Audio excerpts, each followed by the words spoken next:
बच्चों देखिए, आज हम लोग एंटी फ्रैक्शन बेरिंग के बारे में जानेंगे कि एंटी फ्रैक्शन बेरिंग क्या होती है।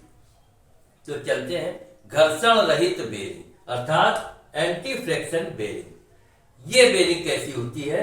इन बेरिंग में एक तो फ्रैक्शन नहीं होता अर्थात घर्षण नहीं होता। क्यों नहीं होता? क्योंकि इसमें रोलिंग कांटेक्ट जो है वो पाया जाता है। और इसके साथ साथ ऐसी बेरिंग में घर्षण वाले स्थानों पर एक बॉल लगा होता है, जिसके कारण इसकी गति या स्पीड बढ़ाई जा सकती है और घर्षण व ताप में इससे कमी आती है। घर्षण रहित बेरिंग, इससे हमें क्या क्या लाभ होते हैं? घर्षण रहित बेरिंग को यूज करने से क्या लाभ है? तो देखिए, सबसे पहला लाभ हमें क्या है कि इसमें जो फ्रैक्शन या घर्षण होता है वो बहुत कम होता है। और घर्षण कम होने के कारण क्या होता है, इसका जीवन काल जो है वो बढ़ जाता है, अर्थात इसकी लाइफ जो है इस बेरिंग की वो बढ़ जाती है, क्योंकि ये एंटी फ्रैक्शन अर्थात इसमें फ्रैक्शन कम होता है। तीसरा क्या लाभ होता है?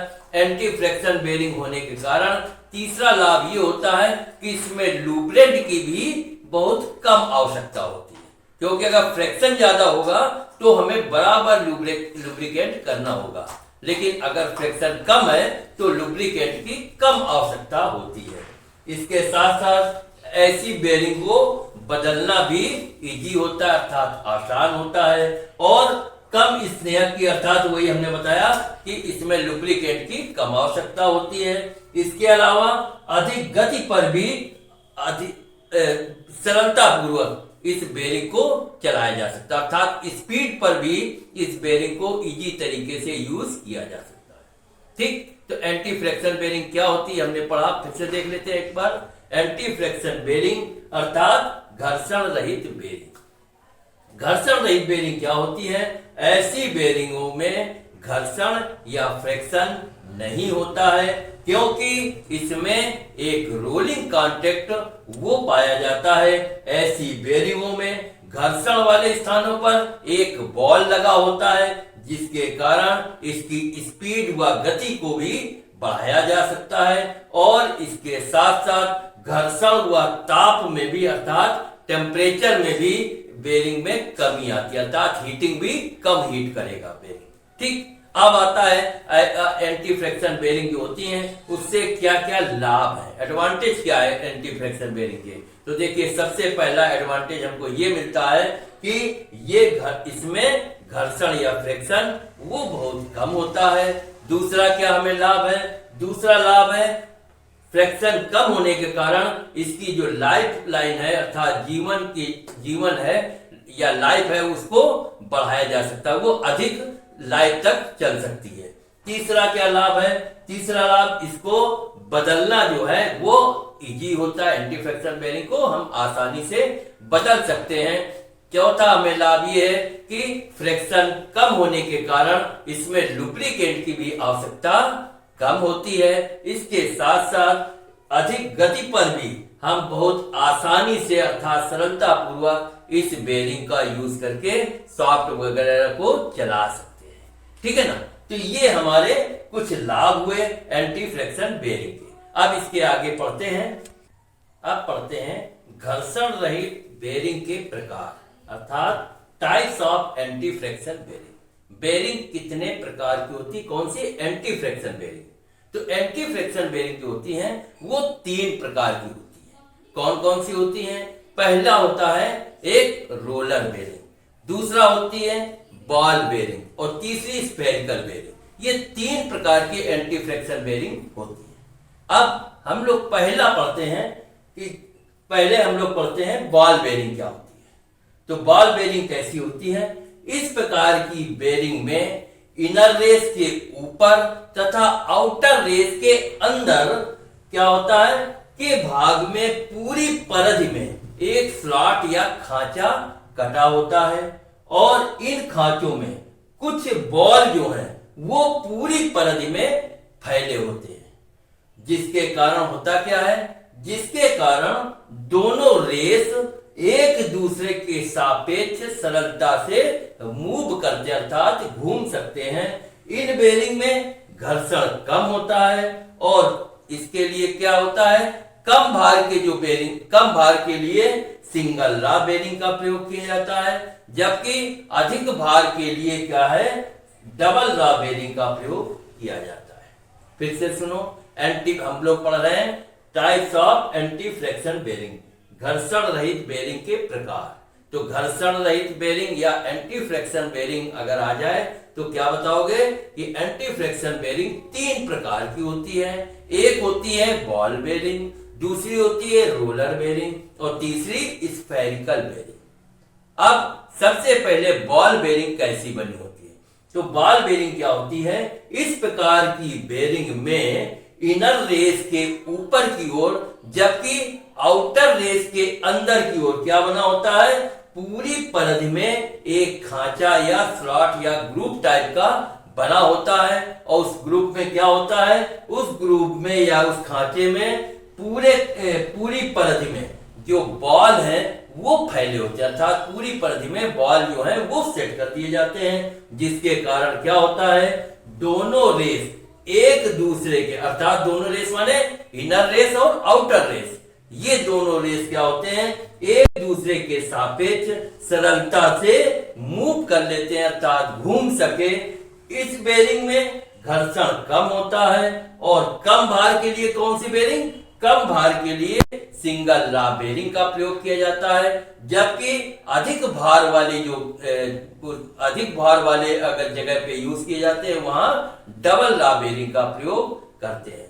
तो ये हो गया आपका बॉल बेरिंग। अब हम लोग पढ़ते हैं रोलर बेरिंग। लेकिन देखिए, रोलर बेरिंग पढ़ने से पहले हम लोग बॉल बेरिंग को देखते हैं कि बॉल बेरिंग में हम लोगों ने पढ़ा था एक सिंगल ला बेरिंग और डबल ला बेरिंग। तो बॉल बेरिंग 2 प्रकार की होती है। कौन कौन सी होती है? एक होती है सिंगल ला बॉल बेरिंग और दूसरी होती है डबल ला बॉल बेरिंग। सिंगल ला बॉल बेरिंग कैसी होती है? देखिए, जिस बेरिंग में बाहरी व भीतरी रिंगों में केवल एक ही ग्रुप या खांचा कटा हो और उसी खांचे में पूरी गोलियां जो हैं एक पंक्ति पर लगी हो, अर्थात गोलियों का मतलब बॉल जो है एक पंक्ति पर एक ग्रुप कटा हो और उस पूरे ग्रुप में बॉल लगी हो या गोलियां लगी हो, तो उसे क्या कहते हैं, सिंगल ला बेरिंग कहते हैं। ठीक, अब इसका उपयोग कहां किया जाता है, सिंगल ला बेरिंग का उपयोग कहां किया जाता है? तो जिन स्थानों पर भार चारों ओर से पड़े और उसकी गति भी अधिक जहां हो, जहां पर गति भी अधिक हो और चारों ओर से भार या लोड पड़ रहा हो, उस जगह पर कौन सी बेरिंग का प्रयोग करते हैं? वहां पर सिंगल ला बॉल बेरिंग का प्रयोग किया जाता है। ठीक, अब डबल ला बॉल बेरिंग कैसी बनी होती है? तो डबल ला बॉल बेरिंग कैसी होती है? जिन बेरिंग पे बाहरी व भीतरी रिंगों में 2 खांचे या 2 ग्रुप कटे हों और उन दोनों खांचों में प्रॉपर गोलियां लगी हों, अर्थात जो आपके बॉल हैं वो दोनों खांचों में लगे हों, उसको कहते हैं डबल ला बॉल बेरिंग।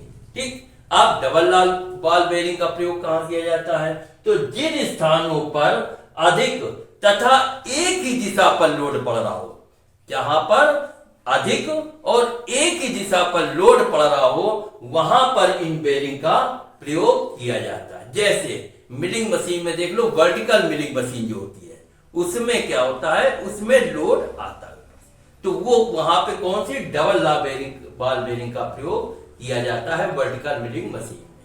ठीक, फिर से देख लो, बॉल बेरिंग 2 प्रकार की, बॉल बेरिंग के बारे में हम लोगों ने पढ़ा। बॉल बेरिंग कितने प्रकार की? 2 प्रकार की होती है। एक होती है सिंगल ला बॉल बेरिंग, दूसरी होती है डबल ला बॉल बेरिंग। सिंगल ला बॉल बेरिंग कैसी बनी होती है?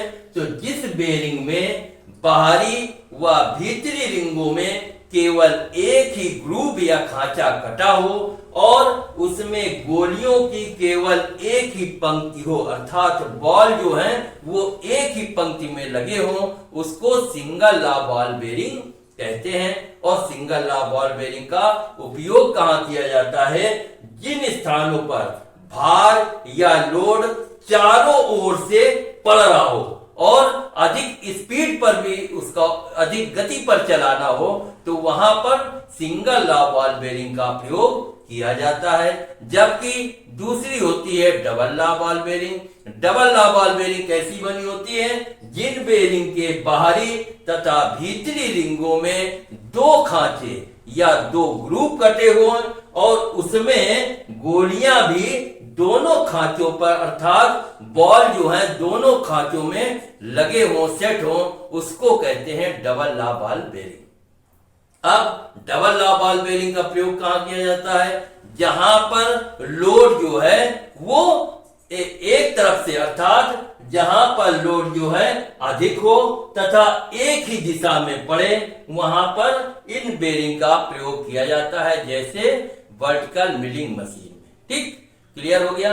सिंगल लॉ बॉल बेरिंग का प्रयोग कहां किया जाता है? जहां पर चारों ओर से लोड आ रहा हो और उसकी गति जो है स्पीड अधिक चलानी हो वहां पर सिंगल लॉ बॉल बेरिंग का प्रयोग करते हैं, और जहां पर एक ही दिशा से लोड आ रहा हो और भार अधिक हो वहां डबल लॉ बॉल बेरिंग का प्रयोग करते हैं। तो ये हो गया आपका बॉल बेरिंग के बारे में। अब हम लोग पढ़ते हैं रोलर बेरिंग क्या होती है। अब पढ़ते हैं रोलर बेरिंग के बारे में। बॉल बेरिंग के बारे में हम लोगों ने पढ़ा, अब रोलर बेरिंग क्या होती है, ये कैसी बनी होती है। तो देखिए, इस प्रकार की बेरिंग में बॉल के स्थान पर रोलर का प्रयोग किया जाता है, जबकि बॉल बेरिंग में क्या था, वो उस पे बॉल का प्रयोग किया गया था। और इस रोलर बेरिंग में क्या है, बॉल के स्थान पर रोलर का प्रयोग किया जाता है और इनमें रोलरों का दोनों रेस के साथ अर्थात इनर और आउटर दोनों रेसों के साथ एक लाइन कांटेक्ट बना रहता है और इस बेरिंग के द्वारा अधिक भार या लोड को ट्रांसफर किया जा सकता है। बॉल बेरिंग की भांति ये भी सिंगल लॉ और डबल लॉ दो प्रकार की होती है। ठीक, अब रोलर बेरिंग कितने प्रकार की होती है? तो रोलर बेरिंग 4 प्रकार की होती है। कौन कौन सी? पहला होता है एक बेलनाकार बेरिंग अर्थात सिलिंड्रिकल बेरिंग, दूसरी बैरल रोलर बेरिंग अर्थात बैरल रोलर बेरिंग, तीसरी होती है निडल रोलर बेरिंग अर्थात निडल रोलर बेरिंग, और चौथी होती है taper roller bearing, taper roller bearing. ये 4 प्रकार की कौन सी रोलर बेरिंग 4 प्रकार की होती है। ठीक, बॉल बेरिंग और रोलर बेरिंग का अंतर डिफरेंस हमको मालूम हो गया। बॉल बेरिंग में क्या है, रोलर बेरिंग में क्या है, इस प्रकार की बेरिंग में बॉल के स्थान पर रोलर का प्रयोग किया जाता है, जबकि उसमें क्या था, उसमें बॉल का प्रयोग किया गया था, जबकि रोलर बेरिंग में क्या है, इस पे रोलर का प्रयोग किया जाता है। और इसमें भी रोलरों के दोनों रेस के साथ एक लाइन कांटेक्ट बना रहता है। ठीक, कौन कौन से दोनों रेस, माने इनर रेस और आउटर रेस, उनके साथ इसका एक लाइन कांटेक्ट बना रहता है और इस बेरिंग के द्वारा अधिक भार व लोड को ट्रांसफर किया जाता है। बॉल बेरिंग की तरह ये भी सिंगल लॉ और डबल लॉ 2 प्रकार की होती हैं। अब बॉल बेरिंग कितने प्रकार की, रोलर बेरिंग कितने प्रकार की होती है? तो रोलर बेरिंग जो है वो 4 प्रकार की होती है। कौन कौन सी? एक बेलनाकार बेरिंग अर्थात सिलिंड्रिकल बेरिंग, दूसरी होती है बैरल रोलर बेरिंग और तीसरी होती है निडल रोलर बेरिंग अर्थात निडल रोलर बेरिंग, और चौथी होती है टेपर रोलर बेरिंग। ये 4 प्रकार की आपकी रोलर बेरिंग होती है। ठीक, अब पढ़ते हैं बेलनाकार रोलर बेरिंग। बेलनाकार रोलर बेरिंग अर्थात सिलिंड्रिकल रोलर बेरिंग ये कैसी बनी होती है? देखिए, इस बेरिंग का प्रयोग उस स्थान पर किया जाता है जहां पर भार या लोड जो है वो अधिक बर्दाश्त करना अर्थात जहां पर लोड अधिक हो वहां पर बेलनाकार या सिलिंड्रिकल रोलर बेरिंग का प्रयोग किया जाता है। ये खोखले बेलनाकार रोलर से बनाए जाते हैं। ठीक, अब इसके बाद दूसरा आता है barrel roller bearing. Barrel roller bearing कैसी बनी होती है? इस प्रकार की बेरिंग में जो रोलर बने होते हैं वो कैसे होते हैं? वो ढोलक के आकार के बने होते हैं। इस प्रकार की बेरिंग में जो रोलर होते हैं वो किस शेप में बने होते हैं, ढोलक की आकार के बने होते हैं, और इसका व्यास जो है वो पूरी लंबाई में एक सामान्य नहीं होता, अर्थात पूरी लंबाई में वो असामान्य रहते हैं, और ये बेरिंग सेल्फ अलाइनमेंट बेरिंग कहलाती है। ये बेरिंग सेल्फ अलाइनमेंट बेरिंग होती है। इससे क्या लाभ होता है, जिसके कारण कोई शाफ्ट है उसको सीध में रखने में कोई कठिनाई नहीं होती, क्योंकि ये खुद ही बेरिंग सेल्फ अलाइनमेंट है, अर्थात वो शाफ्ट को सीध में ही रखती है। तो ये एक अच्छी बात है। तीसरी क्या है, needle roller bearing. Needle roller bearing जैसे कि इसके नाम से मालूम है कि नीडल माने क्या हो गया, नीडल माने पतली, अर्थात इस प्रकार की बेरिंग के जो रोलर होते हैं वो सुई के आकार के पतले होते हैं, और इसका प्रयोग कहां किया जाता है, जो कि सुई के आकार पतले रोलर होते हैं तो इसका प्रयोग अधिक गति पर किसी चीज को घुमाने के लिए, और जहां पर बहुत अधिक एक्यूरेसी में कार्य को करना हो या पार्ट्स को घुमाना हो, वहां पर नीडल रोलर बेरिंग का प्रयोग किया जाता है। इसके बाद चौथी जो होती है रोलर बेरिंग, कौन सी, taper roller bearing. Taper roller bearing कैसी बनी होती है, इस बेरिंग में जो रोलर बने होते हैं वो कैसे होते हैं, टेपर बने होते हैं, क्योंकि टेपर रोलर बेरिंग है तो इसके रोलर जो होते हैं वो टेपर में बने होते हैं, और इसका व्यास जो है एक तरफ अधिक होता है जबकि दूसरी तरफ इसका व्यास कम होता है। यह बेरिंग जो है वो भारी कार्यों के लिए और उच्च गति अर्थात अधिक स्पीड प्रदान करने के लिए टेपर रोलर बेरिंग का प्रयोग किया जाता है। इनको अधिकतर कहां उपयोग किया जाता है, ऑटोमोबाइल सेक्शन में सबसे अधिक ये टेपर रोलर बेरिंग का प्रयोग करते हैं। फिर से देख लेते हैं, हम लोग पढ़ रहे हैं रोलर बेरिंग के बारे में। रोलर बेरिंग हम लोगों ने पढ़ी, 4 प्रकार की roller bearing, types of roller bearing. Roller bearing 4 प्रकार की होती, कौन कौन सी, पहला है बेलनाकार रोलर बेरिंग अर्थात सिलिंड्रिकल रोलर बेरिंग। बेलनाकार रोलर बेरिंग कैसी होती है, इस बेरिंग का प्रयोग वहां किया जाता है जहां पर पार्ट्स को अधिक जहां पर पार्ट्स का वजन जो है अधिक हो, अर्थात जहां पर भार अधिक सहना हो, वहां पर बेलनाकार रोलर का प्रयोग किया जाता है। और ये किससे बने होते हैं, ये खोखले बेलनाकार रोलर से बनाए जाते हैं। इसके बाद दूसरा पढ़ा barrel roller bearing. Barrel roller bearing कैसी होती है, इस प्रकार की बेरिंग में जो रोलर बने होते हैं वो ढोलक की शेप में अर्थात ढोलक के आकार में उसके रोलर बने होते हैं, और इसका व्यास जो है पूरी लंबाई में एक समान नहीं रहता, अर्थात पूरी लंबाई में इसका व्यास या डायमीटर जो रहता है वो असामान्य रहता है। और ये बेरिंग जो है वो स्वयं में सेल्फ अलाइनमेंट होते हैं, अर्थात इसको जो शाफ्ट होती है उसको एक सीध रखने में ये सहायक होते हैं, क्योंकि ये सेल्फ अलाइनमेंट होते हैं, जिसके कारण इसे शाफ्ट को सीध में रखने में कोई कठिनाई नहीं आती। इसके बाद तीसरा पढ़ा needle roller bearing. Needle roller bearing का अर्थ माने, नीडल माने पतली, है ना, तो इसके रोलर कैसे बने होते हैं, इसके रोलर जो होते हैं वो सुई के आकार के अर्थात पतले बने होते हैं, और इसका प्रयोग कहां किया जाता है, जहां पर उच्च गति में पार्ट्स को घुमाना हो, अर्थात जहां हाई स्पीड और अधिक एक्यूरेसी वाली जगहों पर इस नीडल रोलर बेरिंग का प्रयोग किया जाता है। इसके बाद चौथा है taper roller bearing. Taper roller bearing का अर्थ भी यही है, टेपर रोलर बेरिंग अर्थात इसके जो रोलर होते हैं वो कैसे बने होते हैं, वो टेपर बने होते हैं, और इसका जो व्यास है एक तरफ तो अधिक होता है जबकि दूसरी तरफ इसका व्यास कम होता है, जिससे क्या होता है, यह बेरिंग भारी कार्यों के लिए और अधिक स्पीड पर चलाने के लिए टेपर रोलर बेरिंग का प्रयोग किया जाता है। और इसका अधिकतर प्रयोग कहां किया जाता है, ऑटोमोबाइल सेक्शन में टेपर रोलर बेरिंग का सबसे अधिक प्रयोग किया जाता है। तो ये हो गया जाके हमारा कौन सा, रोलर बेरिंग के बारे में। अब हम लोग पढ़ेंगे तीसरी जो हम लोगों ने पढ़ी थी, स्फेरिकल बेरिंग कैसी होती है, उसके बारे में हम लोग पढ़ते हैं। अब तीसरा पढ़ते हैं स्फेरिकल बेरिंग क्या होती है। ठीक, पहला पढ़ा बॉल बेरिंग के बारे में, दूसरा रोलर बेरिंग के बारे में, तीसरा स्फेरिकल बेरिंग के बारे में अब पढ़ेंगे। तो स्फेरिकल बेरिंग का प्रयोग कहां किया जाता है?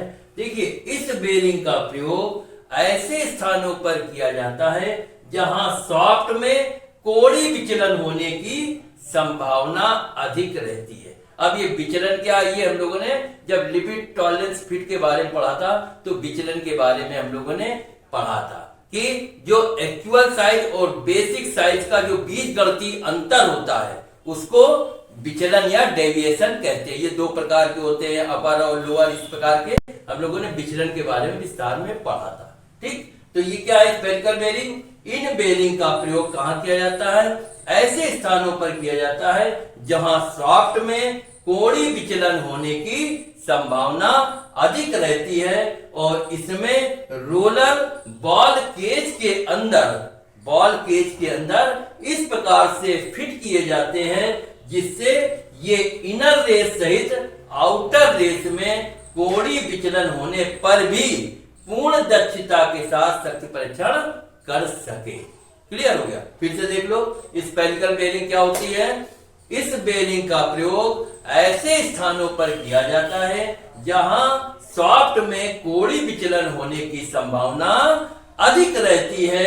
इसमें रोलर बॉल केज के अंदर इस प्रकार से फिट किए होते हैं जिससे ये इनर रेस सहित आउटर रेस में भी कोड़ी विचलन होने पर भी पूर्ण दक्षता के साथ शक्ति परीक्षण कर सके। दूसरा, अब आता है कि बेरिंग को लगाने के लिए कुछ अव्यय होते हैं। कौन कौन से साधन होते हैं, कौन से अव्यय होते हैं? तो बेरिंग को लगाते समय जिन वस्तुओं की आवश्यकता होती है, साधनों की आवश्यकता होती है, वो कौन सी? जैसे पहला है हाउसिंग। हाउसिंग क्या होती है? ये ब्रैकेट या प्लम्बर ब्लॉक का वह खोखला भाग होता है जहां बेरिंग को फिट किया जाता है। क्या होता है हाउसिंग? ब्रैकेट या प्लम्बर का वह खोखला भाग जहां पर उस बेरिंग को हम फिट करते हैं। हाउसिंग में बेरिंग को फिट किया जाता है। दूसरा क्या होता है? प्लम्बर ब्लॉक, वहां पर बेरिंग फिट की जाती है। ये क्या होता है? ये कास्ट आयरन का पेडिस्टल की तरह होता है जिसमें बेरिंग को बैठाने के लिए एक हाउसिंग बनी होती है। और ये कैसे लगाया जाता है? ये फर्श पर नट व बोल्ट के द्वारा कस दिया जाता है। इसे एक या दो भागों में बनाकर प्रयोग करते हैं। इसको देख लो। तीसरा हमने पढ़े हैं, ये क्या पढ़ रहे हैं? एंटी फ्रैक्शन बेरिंग के बारे में पढ़ रहे हैं। एंटी फ्रैक्शन का तीसरा क्या है? तीसरा प्रकार, पहला बॉल बेरिंग, दूसरा रोलर बेरिंग और तीसरा स्फेरिकल बेरिंग।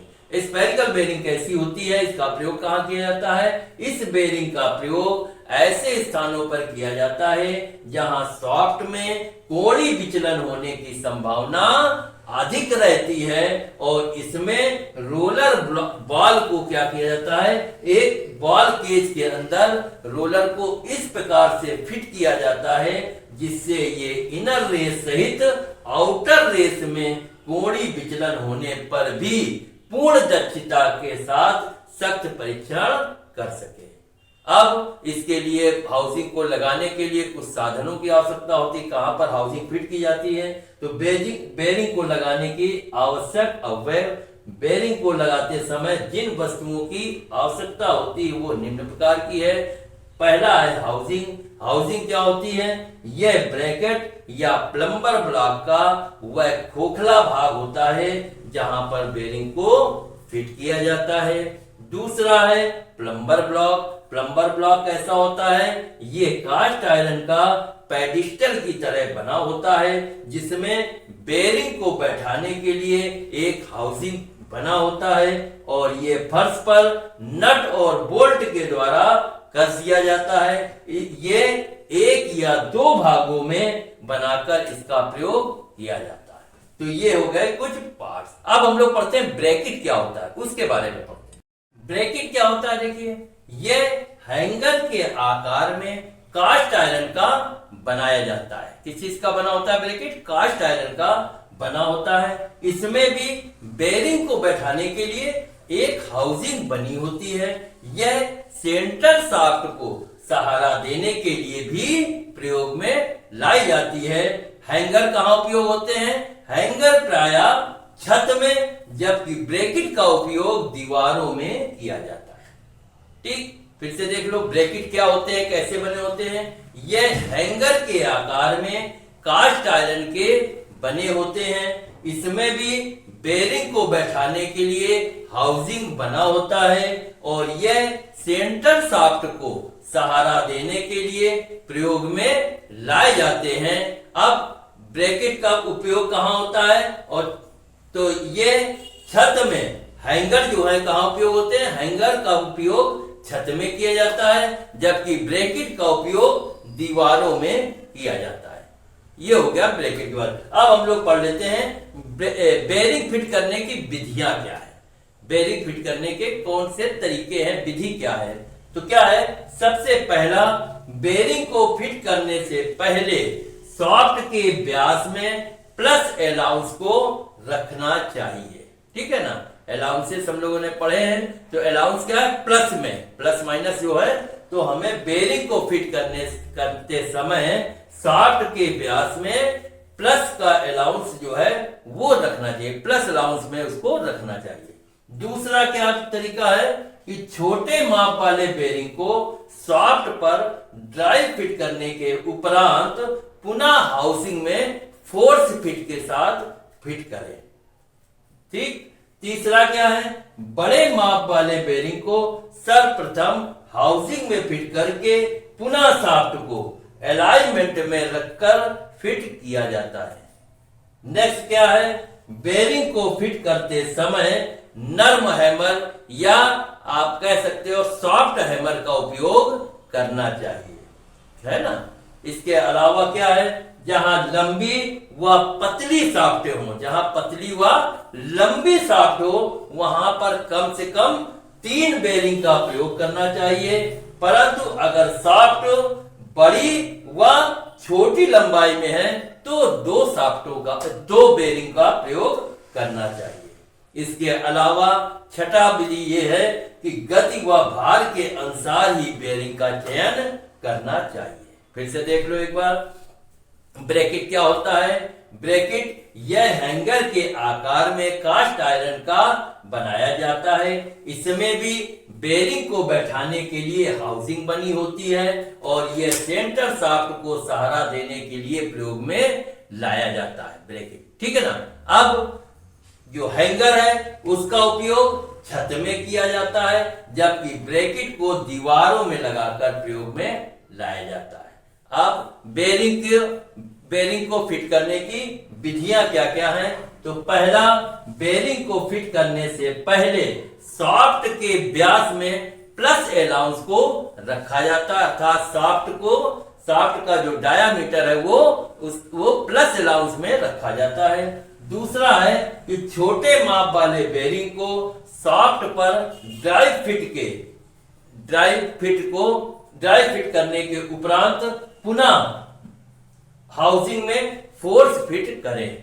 इसके अलावा तीसरा, बड़े माप वाली बेरिंग को सर्वप्रथम हाउसिंग में फिट करके पुनः शाफ्ट को अलाइनमेंट में रखकर फिट किया जाता है। इसके अलावा बेरिंग को फिट करते समय नर्म या सॉफ्ट हैमर का ही प्रयोग करना चाहिए। इसके अलावा जहां लंबी व पतली शाफ्ट हो वहां पर कम से कम 3 बेरिंग लगाने चाहिए, लेकिन जहां पर बड़ी माप वाली बेरिंग जो है लंबाई लेकिन कम है तो वहां पर 2 बेरिंग का प्रयोग करना चाहिए। इसके अलावा जो गति व भार के अनुसार ही बेरिंग का सिलेक्शन करना चाहिए। तो ये हो गए आपके बेरिंग के बारे में। अब इसके बाद हम एक बार पूरा बेरिंग के बारे में जो हमने पढ़ा उसके बारे में रिवाइज कर लेते हैं कि आज हमने क्या क्या। तो सबसे पहले हम लोगों ने क्या पढ़ा था, आज पढ़ा था घर्षण रहित बेरिंग के बारे में जाना, माने एंटी फ्रिक्शन बेरिंग क्या होती है, इसका उपयोग कहाँ किया जाता है। तो सबसे पहले एंटी फ्रिक्शन बेरिंग क्या होती है, तो देखिए इस बेरिंग में क्या क्या खास बात है। एक तो इस बेरिंग में घर्षण या फ्रिक्शन नहीं होता, क्यों नहीं होता, क्योंकि इसमें रोलिंग कांटेक्ट जो है वो पाया जाता है। तो ऐसे बेरिंगों में घर्षण वाले स्थान पर क्या लगा होता है, बॉल लगा दी जाती है, जिसके कारण इसकी गति या स्पीड भी बढ़ जाती है और घर्षण व ताप में भारी कमी आती है। अर्थात वो जो फ्रिक्शन कम होगा तो हीट भी बेरिंग कम होगी, है ना। इससे क्या होता है, इससे लाभ हमें ये मिलता है कि बेरिंग की जो लाइफ है वो बढ़ जाती है। फिर पढ़ा हम लोगों ने कि घर्षण रहित बेरिंग से लाभ, anti friction, advantage of anti friction bearing. तो एंटी फ्रिक्शन बेरिंग से हमें क्या क्या लाभ है, देखिए सबसे बड़ा लाभ हमको ये है कि इसमें घर्षण जो है वो कम होता है, अर्थात फ्रिक्शन कम होता है। दूसरा लाभ क्या है, अगर फ्रिक्शन कम होगा तो क्या होगा, बेरिंग की लाइफ जो है वो अधिक समय तक चलेगी, अर्थात बेरिंग की लाइफ जो है वो बढ़ जाती है। तीसरा क्या है एडवांटेज है इससे, तीसरा एडवांटेज ये है कि इसको बदलने में आसानी होती है। और चौथा एडवांटेज हमें ये है कि फ्रिक्शन अगर कम होगा तो लुब्रिकेंट की जो आवश्यकता है वो कम होगी। नेक्स्ट क्या है, अधिक गति पर और सरलता पूर्वक इस बेरिंग को चला सकते हैं। तो ये हमारे थे एडवांटेज एंटी फ्रिक्शन बेरिंग के। अब एंटी फ्रिक्शन बेरिंग कितने प्रकार की होती है, types of anti friction bearing. तो एंटी फ्रिक्शन क्या है, निम्नलिखित प्रकार की होती है, माने 3 प्रकार की होती है। पहला क्या हो गया, बॉल बेरिंग। बॉल बेरिंग कैसी बनी होती है, देखिए इस बेरिंग के जो इनर है, इनर रेस के ऊपर और आउटर रेस के अंदर की ओर क्या है, पूरे भाग में अर्थात पूरी परिधि पर खांचे या ग्रुप जो है वो कटे होते हैं और इन खांचों में कुछ बाल जो है वो पूरी परिधि में फैला दी जाती है, जिसके कारण क्या होते हैं, इससे दोनों रेस अर्थात इनर और आउटर रेस जो दोनों होते हैं वो एक दूसरे के सापेक्ष घूम सके, इसलिए इस पे बॉल को फैला देते हैं। फिर क्या है, इस बेरिंग में घर्षण कम होता है और कम भार के लिए सिंगल लाभ बेरिंग का प्रयोग करते हैं, जबकि अधिक भार के लिए कौन सी, डबल लाभ बॉल बेरिंग का प्रयोग करते हैं। ठीक, अब आता है सिंगल लाभ बॉल बेरिंग क्या होती है। तो सिंगल लाभ बॉल बेरिंग क्या होती है, जिस बेरिंग में बाहरी एवं भीतरी रिंगों में केवल एक ही खांचा या ग्रुप कटा होता है और एक ही पंक्ति पर सारे बॉल जो होते हैं वो बॉलों को लगा दिया जाता है, तो उसे सिंगल लाभ बेरिंग कहते हैं। और इससे क्या है, इससे जिस पर भार, ये बेरिंग का उपयोग कहां किया जाता है, जहां पर भार चारों ओर से लोड जो है बराबर पड़ता हो, वहां पर सिंगल लाभ बेरिंग का प्रयोग किया जाता है और ये अधिक स्पीड पर चलाई जा सकती है। ठीक, सिंगल लाभ बेरिंग का प्रयोग जिस बेरिंग में बाहरी एवं भीतरी रिंगों में केवल एक ही खांचा कटा होता है और उस खांचे या ग्रुप में गोलियों को अर्थात बॉल को लगा दिया जाता है। और कहां उपयोग किया जाता है, जहां पर चारों ओर से बराबर लोड आ रहा हो, उस पर जो है सिंगल लाभ बॉल बेरिंग का प्रयोग किया जाता है और ये बॉल बेरिंग अधिक स्पीड पर भी चलाई जा सकती है। दूसरा क्या है, डबल लाभ बॉल बेरिंग। अब डबल लाभ बॉल बेरिंग माने नाम से मालूम हो रहा है कि डबल लाभ अर्थात इस बॉल बेरिंग में क्या है, बाहरी और भीतरी रिंग में 2 खांचे कटे होते हैं, बाहरी व भीतरी रिंगों में 2 खांचे या ग्रुप कटे होते हैं और उन दोनों खांचों में गोलियों को या बॉल को फिट कर दिया जाता है, उसे डबल लाभ बॉल बेरिंग कहते हैं। और इससे क्या लाभ है, इससे हमें ये लाभ है, इसको कहां उपयोग करना चाहिए, इसको वहां प्रयोग करना चाहिए जहां एक ही सिरे से अर्थात एक ही तरफ से अधिक लोड या भार आ रहा हो, तो वहां पर इसका प्रयोग डबल लाभ बॉल बेरिंग का प्रयोग करते हैं। जैसे वर्टिकल मिलिंग मशीन हो गई, उसमें कौन से बॉल बेरिंग का प्रयोग होते हैं? डबल ला बॉल बेरिंग का प्रयोग किया जाता है। इसके बाद अब बॉल बेरिंग हो गया, दूसरा आता है रोलर बेरिंग। रोलर बेरिंग कैसी होती है? इस प्रकार की जो बेरिंग होती हैं उसमें बॉल के स्थान पर एक रोलर लगाए जाते हैं। जिसे हमने बताया बॉल बेरिंग क्या होती है, बॉल बेरिंग में खांचों पे बॉल लगाए जाते हैं। उसी प्रकार रोलर बेरिंग जो होती है उसमें बेरिंग में बॉल के स्थान पर रोलर को फिट किया जाता है और इसमें रोलर के दोनों रेस के साथ लाइन कांटेक्ट जो है वो बना रहता है और इसके द्वारा अधिक से अधिक लोड या भार को ट्रांसफर किया जा सकता है। बॉल बेरिंग की तरह ये भी सिंगल ला और डबल ला दोनों प्रकार की आती है, अर्थात एक खांचे की या डबल खांचे की, और उनमें दोनों में रोलर फिट कर दिए जाते हैं। दो प्रकार की आती है इस प्रकार। ठीक, अब आता है रोलर बेरिंग कितने प्रकार की होती है? तो रोलर बेरिंग देखिए 4 प्रकार की होती है। ये हम लोगों ने पढ़ा, रोलर बेरिंग 4 प्रकार की होती है। पहला क्या थी? बेलनाकार रोलर बेरिंग अर्थात cylindrical roller bearing. Cylindrical roller bearing कैसी होती है? यह बेरिंग का प्रयोग कहां किया जाता है? तो इस बेरिंग का प्रयोग वहां किया जाता है जहां पर अधिक लोड या भार को सहने की आवश्यकता हो, वहां पर जो है बेलनाकार या सिलेंड्रिकल बॉल बेरिंग का प्रयोग किया जाता है। ये कैसी बनी होती है? ये खोखले बेलनाकार रोलर के बनाई जाती है। अब दूसरा आता है barrel roller bearing. Barrel roller bearing कैसी होती है? तो देखिए इस बेरिंग में जो रोलर बने होते हैं उसका जो आकार या शेप होता है, बेरिंग के जो रोलर होते हैं उसका शेप किस तरीके का बना होता है? वो ढोलक के आकार का था, ढोलक के आकार का बना होता है और इसका व्यास जो है, इसकी पूरी जो व्यास जो होता है वो पूरी लंबाई में एक समान नहीं होता, अर्थात असामान्य होता है। और यह बेरिंग सेल्फ अलाइनमेंट बेरिंग होती है, अर्थात सेल्फ अलाइनमेंट माने इसमें सॉफ्ट को एक सीध में रखने में, सेट करने में कठिनाई नहीं होती, क्योंकि ये स्वयं में सेल्फ अलाइनमेंट होता है। अर्थात इस बेरिंग को लगाएंगे तो सॉफ्ट जो है वो एक सीध में अपने आप आ जाती है। तो ये इसका एडवांटेज हुआ। तीसरी बेरिंग कौन सी होती है? तीसरी बॉल बेरिंग होती है needle roller bearing. Needle roller bearing कैसी होती है? तो इस प्रकार की बेरिंग में जो रोलर लगे होते हैं वो किस प्रकार के बने होते हैं? वो नीडल माने सुई की आकार की तरह था, सुई की तरह पतले होते हैं और इसका उपयोग वहां किया जाता है जहां पर अधिक स्पीड पर कार को करना हो, अर्थात अधिक गति पर और बहुत एक्यूरेसी में फाइन कार होना हो, फाइन मूवमेंट करना हो, वहां पर नीडल रोलर बेरिंग का प्रयोग किया जाता है, अधिक लोडिंग जहां पर ना हो। इसके बाद चौथा क्या है? Taper roller bearing. Taper roller bearing कैसी बनी होती है? तो देखिए इस ऐसी बेरिंगों में जो रोलर होते हैं वो कैसे होते हैं? वो टेपर के आकार, नाम से पता लग रहा है टेपर रोलर बेरिंग, अर्थात इसके जो रोलर होते हैं वो टेपर में बने होते हैं।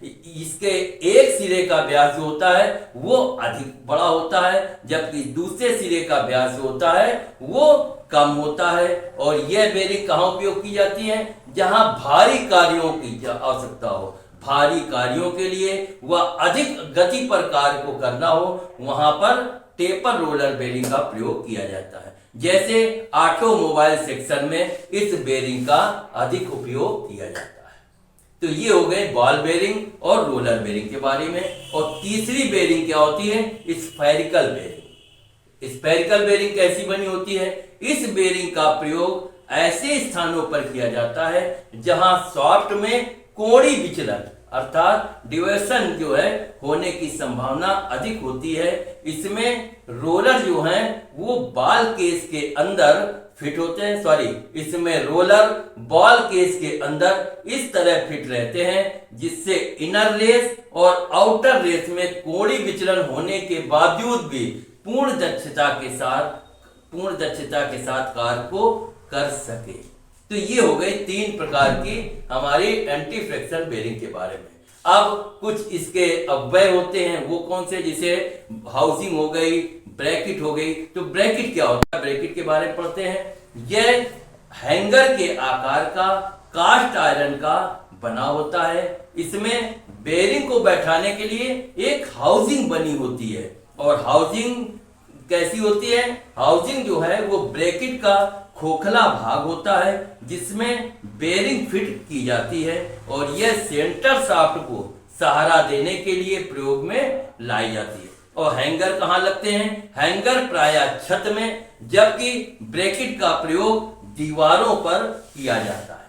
ठीक, तो ये हो गया। अब हम पढ़ते हैं ब्रैकेट फिट करने के तरीके या विधि कौन है। तो देखिए, ब्रैकेट को फिट करने के पहले क्या क्या करना होता है। सबसे पहले बेरिंग को फिट करने से पहले शाफ्ट के व्यास में, शाफ्ट के डायमीटर में प्लस का अलाउंस रखना चाहिए। दूसरा क्या है, जो छोटी साइज वाली बेरिंग है उनको शाफ्ट, उनकी जो शाफ्ट है उनको ड्राइव फिट करने के बाद पुनः हाउसिंग में फोर्स फिट के साथ फिट करना चाहिए। ठीक है ना। तीसरा तरीका क्या है? तीसरा क्या है कि बड़ी साइज वाली बेरिंग को पहले हाउसिंग में फिट करके पुनः शाफ्ट को अलाइनमेंट में रखकर फिट करें। ठीक। नेक्स्ट तरीका क्या है कि बेरिंग को फिट करते समय सॉफ्ट हैमर या जो आपके जैसे मैलेट हैमर हो गए, नायलॉन हैमर हो गए, वुडन हैमर हो गए, सॉफ्ट हैमर का ही प्रयोग बेरिंग को फिट करते समय करना चाहिए जिससे उसमें स्क्रैच वगैरह या डैमेजपन ना हो। इसके अलावा और फिट करते समय क्या क्या चीजों को ध्यान रखना चाहिए? जो लंबी व पतली आकार के सॉफ्ट हो, अगर वो चल रहे हो तो उसमें कम से कम 3 बेरिंग का प्रयोग करना चाहिए। अगर सॉफ्ट डायमीटर में अधिक है अर्थात मोटी है लेकिन लंबाई में कम है तो 2 बेरिंगों का उसमें प्रयोग करना चाहिए। इसके अलावा भार व गति के अनुसार ही बेरिंग का सिलेक्शन करना चाहिए। ठीक, तो ये बेरिंग फिट करने के कुछ तरीके थे। अब हमें यह मालूम होना चाहिए बेरिंग जो है हमारी खराब कैसे हो सकती है। तो खराब होने के कारण भी हमको पता होने चाहिए जिससे उसी प्रकार से हम उसको प्रिकॉशन के साथ यूज करें। तो बेरिंग खराब होने के क्या क्या कारण होते हैं? 2-3 कारण होते हैं। कि सबसे पहला कारण वो होता है कि अगर बेरिंग का अलाइनमेंट सही नहीं किया गया है ना तो बेरिंग जल्दी खराब हो जाएगी। दूसरा कारण क्या होता है कि भार और गति के अनुसार ही बेरिंग का सिलेक्शन करना चाहिए। यदि सिलेक्शन आपका गड़बड़ हो गया तो बेरिंग जल्दी डैमेज हो जाती है। और तीसरा तरीका क्या है कि समय समय पर हमें बेरिंग को लुब्रिकेंट करना चाहिए, क्योंकि अगर हम प्रॉपर लुब्रिकेंट बेरिंग में पहुंच रहा है, तेल पहुंच रहा है तो बेरिंग जो हीट नहीं होगी तो जल्दी खराब या डैमेज नहीं होगी। तो ये 2-3 कारण हैं बेरिंग खराब होने के कारण। अब लुब्रिकेंट कैसे दिया जाता है और किसमें कौन सा लुब्रिकेंट देना चाहिए? तो देखिए, बेरिंग जो है भार व गति पर निर्भर करती है, इसलिए अधिक गति पर मोटा लुब्रिकेंट देना चाहिए। जैसे मोटा लुब्रिकेंट माने जैसे ग्रीस, और कम गति पर अगर बेरिंग चल रही है तो पतला लुब्रिकेंट जैसे मोबिल ऑयल वगैरह हो गया है ना, इसका प्रयोग करना चाहिए। इससे क्या होता है, लुब्रिकेंट होने से घर्षण या फ्रिक्शन जो है वो कम होगा और स्पीड जो है वो अधिक होगी, अर्थात अधिक गति पर उस बेरिंग को चलाया जा सकता है और पार्ट्स जो है वो आपस में कम घिसते हैं। ठीक है ना। तो ये हो गया तो आज हम लोगों ने एंटी फ्रिक्शन के बारे में ये हमने पढ़ा कि एंटी फ्रिक्शन क्या होता है, उसके क्या क्या एडवांटेज हैं, वो कितने प्रकार के होते हैं, इसको और खराब होने के बेरिंग के क्या तरीके हैं, बेरिंग कैसे सेट की जाती है, इसकी विधि क्या है ना, और ब्रैकेट हाउसिंग वगैरह ये सारी चीजें आज हमने पढ़ी। उम्मीद है कि ये जो है आपको टॉपिक पसंद आया होगा और आप बड़े इंटरेस्ट से पढ़ेंगे। और आपको अगर फिर भी कुछ समझ में ना आए तो आप हमें मैसेज करके आप कुछ जो भी प्रश्न आपके मन में है वो पूछ सकते हैं। ठीक, तो आज यहीं पे हम इसका वीडियो जो है हमारा समाप्त कर रहे हैं। अब नेक्स्ट हम जो वीडियो बनाएंगे तो उसके लिए फिर से हम आपको एक नए टॉपिक के साथ आएंगे। तब तक के लिए नमस्कार।